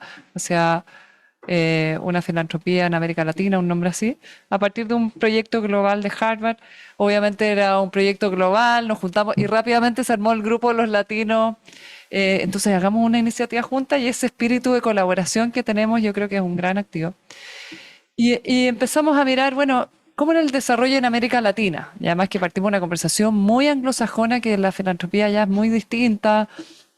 Es interesante porque uno aprende muchas cosas, van como en discusiones más avanzadas, pero de alguna manera el modo de operar es más compartido. O sea, el problema de confianza, las tensiones que hay con los gobiernos, los desafíos sociales, ambientales, son bastante similares y hay una base cultural que yo creo que también, este bajo perfil de las organizaciones, de los donantes, esta idea de los patrimonios familiares.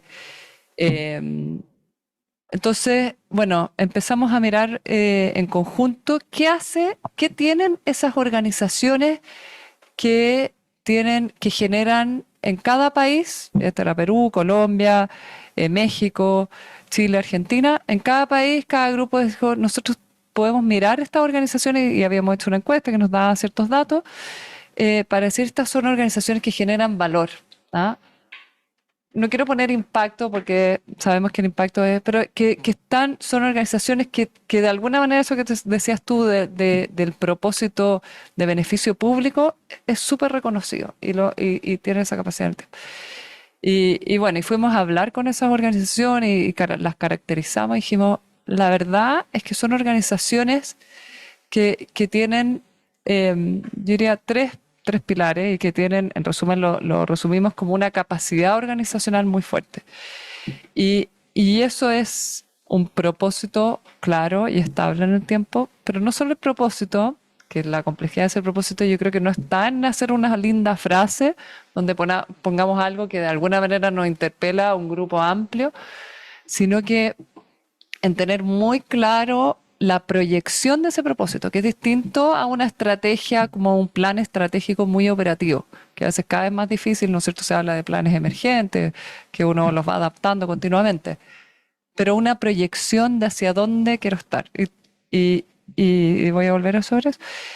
Y lo otro, una capacidad de gestión externa, le pusimos ese nombre, no es tan sexy, pero de gestión externa, de vinculación con el entorno que estuviera muy bien articulada, porque muchas veces eso es como el intangible. De alguna manera lo hacemos, hay personas en la organización, el director ejecutivo, el que tiene ese capital social y sabe moverse.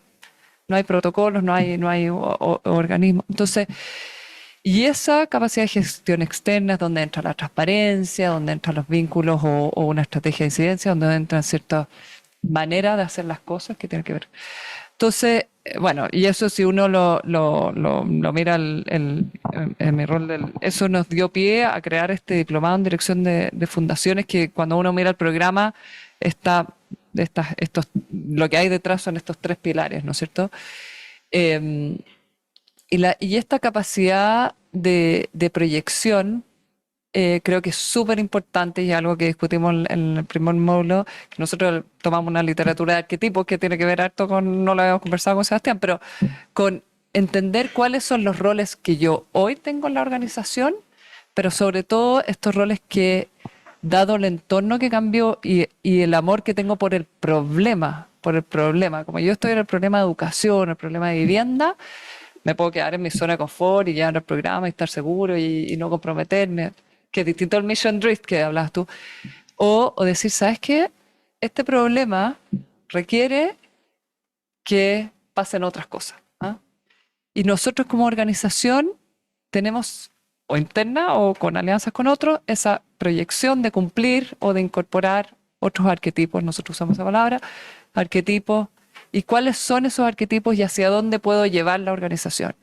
Y eso yo creo que esa capacidad, sobre todo cuando hablamos de sostenibilidad y liderazgo en esta conversación, yo creo que esa capacidad de liderazgo y no solo el líder que es el vocero, que tiene una amplia llegada a donantes, a prensa, a gobierno, o sea, como ese, sino que ese liderazgo que sea capaz de llevar a la organización hacia proyectar ese futuro y ese liderazgo que involucra también un gobierno corporativo que es capaz de llevar a la organización a eso, creo que es súper importante.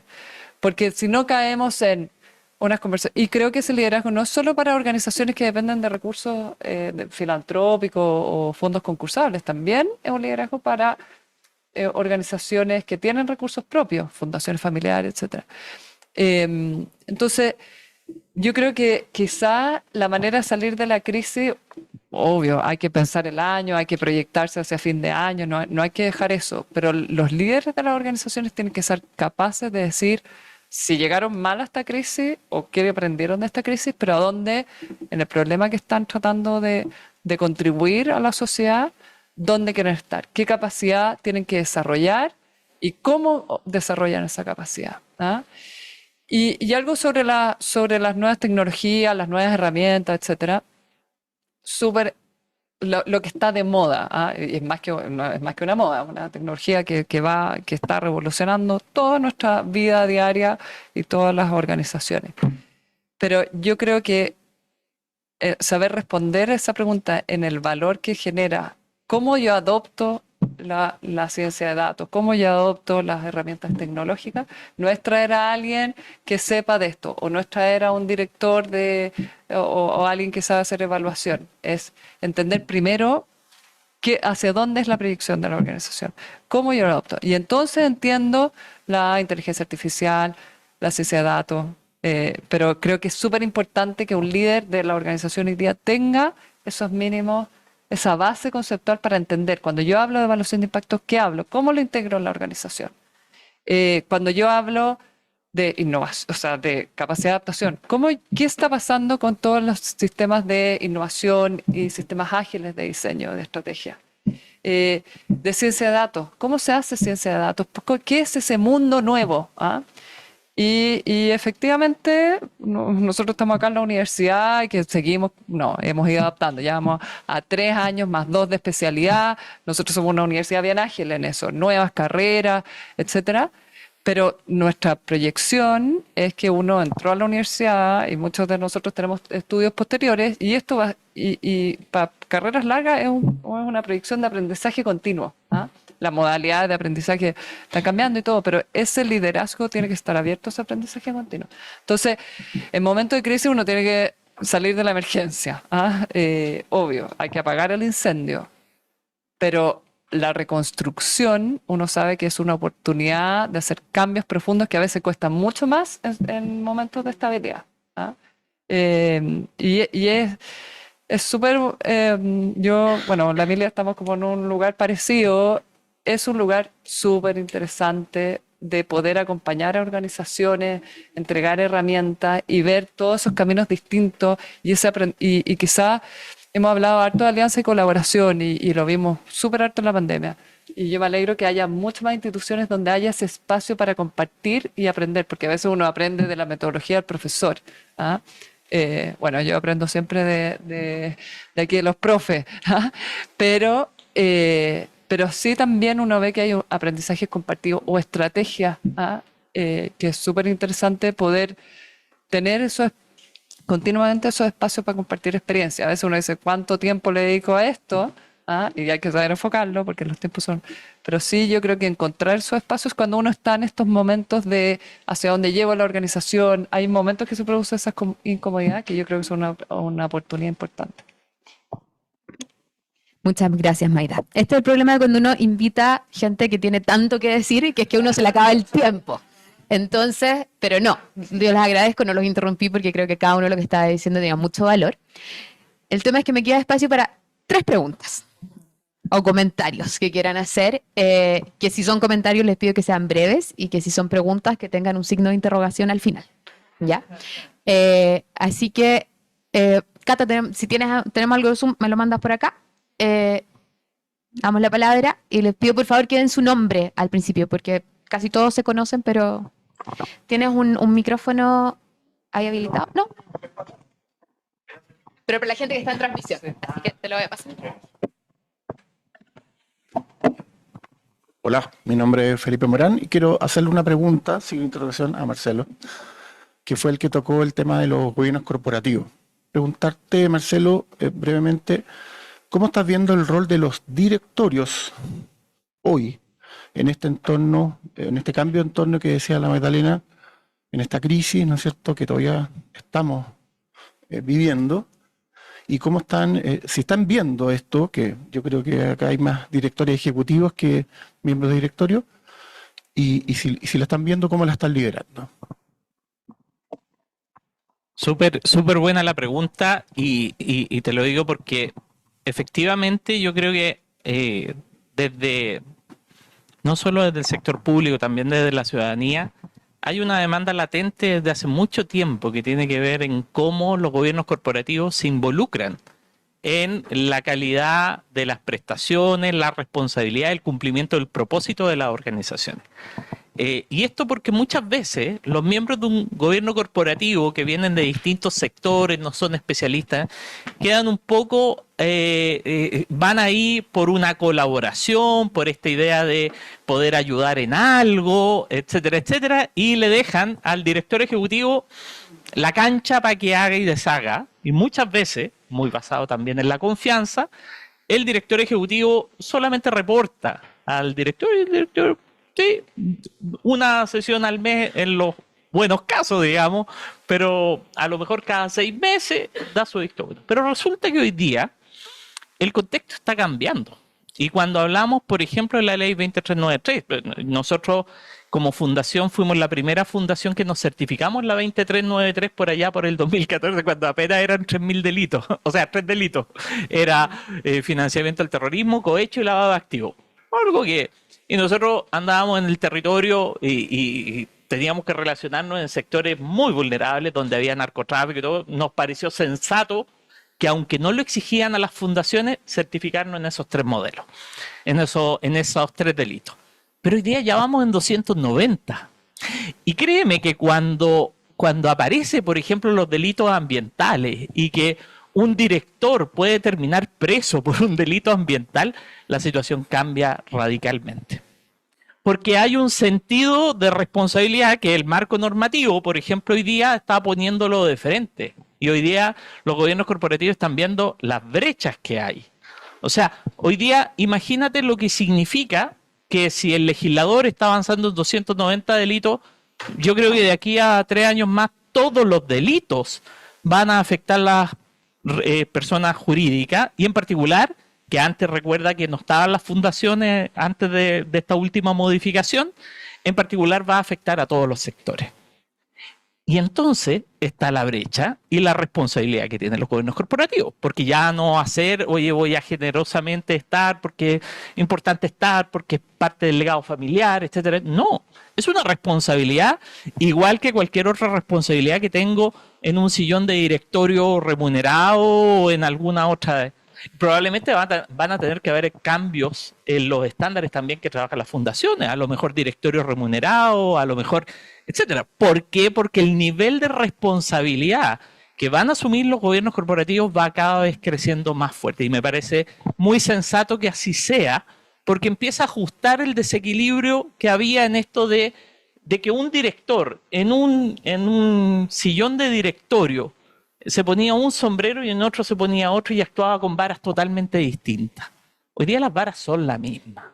Y en el futuro, lo que va a pasar es que tenemos que tener probablemente equipos mucho más profesionales para poder responder de la misma forma que responden las empresas, una sociedad anónima abierta, etcétera, etcétera, y lo que va a ir avanzando es hacia allá. Los gobiernos corporativos van a tener que sintonizarse mucho mejor y ejercer su rol como lo ejercen en las empresas, de dirigir las fundaciones. Por Dios, qué distinto habría sido, por ejemplo, en todo lo que ha pasado en las instituciones que muchos de esos directorios que están formados por gentes que colaboran, que sienten que están haciendo algo muy bueno y muy positivo, pero resulta que después cuando tú vas a ver en el ejercicio de esas fundaciones, tienes problemas de serias vulneraciones de derechos a los beneficiarios, etcétera, y nunca te enteraste de eso. Hoy día eso va a ir cambiando y siento de que tenemos una tremenda oportunidad, los que estamos acá, los que estamos formándonos, los que estamos adquiriendo ciertas competencias para poder reducir esa brecha. Yo prometo que esto no estaba pauteado, pero me diste un pie perfecto para introducir. Nosotros estamos generando un curso nuevo este año, precisamente por esta normativa que cambió, que va a estar abierto en el segundo semestre, pero ya está abierto para inscripciones, para quienes estén interesados. Está disponible en la página web del CEFIS, voy a ser breve, en Gobernanza, Compliance e Integridad. Precisamente por estas normativas cambiantes nos hemos aliado con otra escuela para poder desarrollar ese curso, precisamente orientado a la escuela de negocio. Sí, perdón. Para poder precisamente entregar un poquito más de herramientas orientadas a a esta industria, digamos, a las organizaciones sin fines de lucro, directorio ejecutivo, miembros de directorio, para entender este cambio de perspectiva que se da acá también. ¿Alguna otra pregunta, comentario que estaba acá? Ok, acá a Claudia y después acá, y ahí vamos a ir cerrando. Sí, está prendido. ¿Ahí? No sé, nunca sé cómo nos escuchan. ¿No? ¿Sí? Ah, ya, súper. Es comentario, solamente dejar sobre la mesa, tomando lo que han compartido, que ha sido fantástico. Hace tiempo no tomaba tantas notas de los comentarios. El desafío que significa la retención de talento para que ocurra todo lo que estamos proponiendo. O sea, Marcelo nos invita a tener el mismo nivel de exigencia, a dejar ir charango lila, como digo yo, y ponernos productivos. Pero ¿cómo compensamos eso? Yo creo que para los que nos hemos movido de sectores privados a la sociedad civil e invitar también a los futuros egresados de diferentes carreras a que traigan su talento, se hace muy difícil a un mismo nivel de exigencia sin caer en precarización y sin cortar las alas de lo que significa su desarrollo profesional y por ende la compensación. Entonces, poner sobre la mesa eso también, que es un desafío, y menos cuando no hay recursos de libre disposición que permitan hacerlo. Una reflexión súper importante, Claudia. ¿Cómo lo pagamos? ¿Cómo? Sí, porque, bueno, yo soy Rebeca Molina, soy directora ejecutiva de Fundación Presente, que lleva 10 años promoviendo la asistencia escolar. Pero resumido. Y lo mío también en pregunta es, ¿cómo logras tener este equipo súper profesional que trae gente de LAN, de Antel, de la Universidad Primaria, levantar gente de todas partes? ¿Cómo logras entrenarlos, retenerlos, tener una oficina en que no tengan que turnarse para llevar el café instantáneo, se congelen en invierno, pagar los cursos de la Universidad Primaria, y todo esto sin sacrificar tu propósito? Porque no sé si han visto el video de la pizza. Hola, yo vendo pizza y queso, es que yo quiero un de pollo, te la hago. ¿Cómo hacemos? Me siento como un poco abrumada, cuando yo responder este tipo de profesora, y también promover la asistencia, claro, estamos haciendo lo mismo acá. Todo esto lo tengo que hacer ya, pero ¿cuándo? ¿Cómo? ¿Cómo lo hago sin sacrificar mi propósito? Porque al final sí sacrificamos el propósito, porque decimos, damos la cabeza, aguantemos, hagamos pizza, hagamos chiquita, hagamos te hago de pollo también, porque de aquí a 5 años más, mi propósito, mi estrategia de sostenibilidad dice que realmente me voy a dedicar al propósito.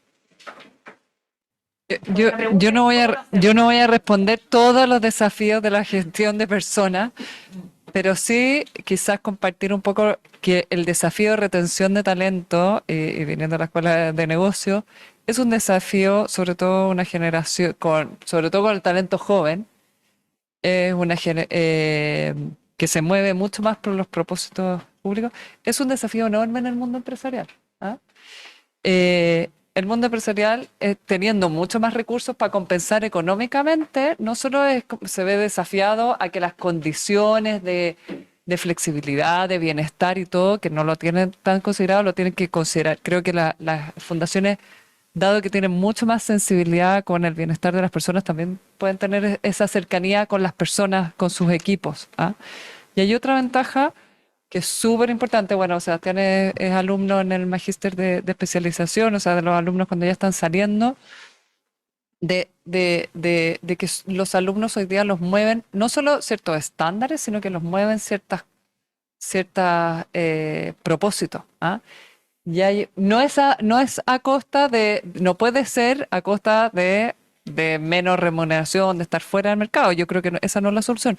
Pero acá hay un atributo que si uno arma un mix interesante con una generación que no se proyecta para 30 años en la misma organización o en el mismo cargo, eso yo creo que desapareció con nuestra generación y los ciclos son cada vez más cortos, pero sí esto de poder hacer esa conexión mucho más continua de estar en algo que me haga sentido, o sea, que me haga sentido y que conecte con mi bienestar personal, porque mi bienestar personal es súper importante, o sea, es un atributo bien presente en la generación joven.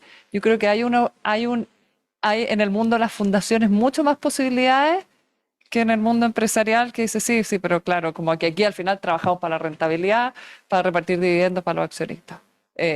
Y entonces, claro, ¿cómo nos metemos en que somos empresas más sostenibles? La empresa como la sostenibilidad también está generando como un atributo a la retención de talento. Solo quiero como, no estoy dando soluciones, como dije al principio, pero sí en esta capacidad de conectar y a veces de que se olvida un poco de cómo conectamos con este propósito, porque estamos en el día a día, porque estamos con la urgencia.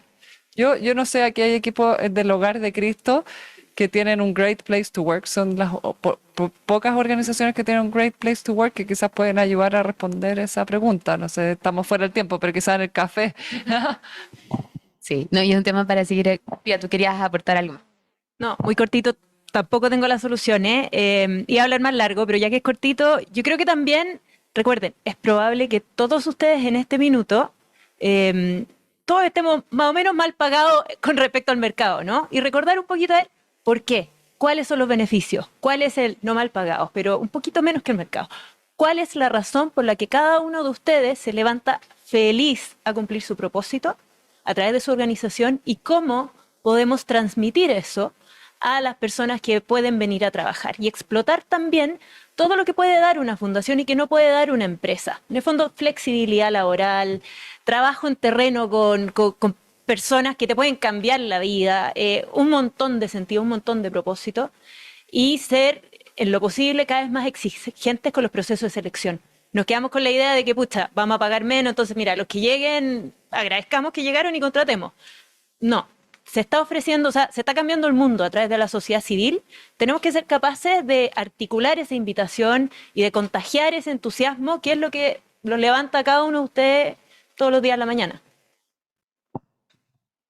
Bueno, súper en tiempo, les quiero dar las gracias a todos por haber estado con nosotros esta mañana, contarles que por favor sigan vinculados con nosotros a lo largo del año. Todos los temas que salieron vamos a seguir conversándolo. El tema de las remuneraciones es un gran tema, estamos armando una alianza con Trabajo con Sentido precisamente para también desmitificar algunas cosas. O sea, esto es un sector de la economía y por lo tanto, si siempre nos estamos comparando con el sector privado en relación a compensaciones, también es otro tipo de trabajo y es importante hacer la diferencia.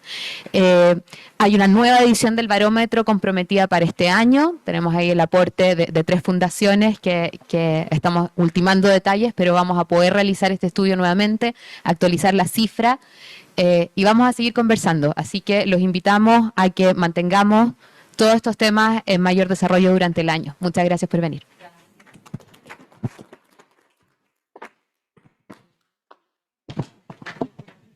Siempre se hace corto el tiempo. Mandar largo por... Oye, pero...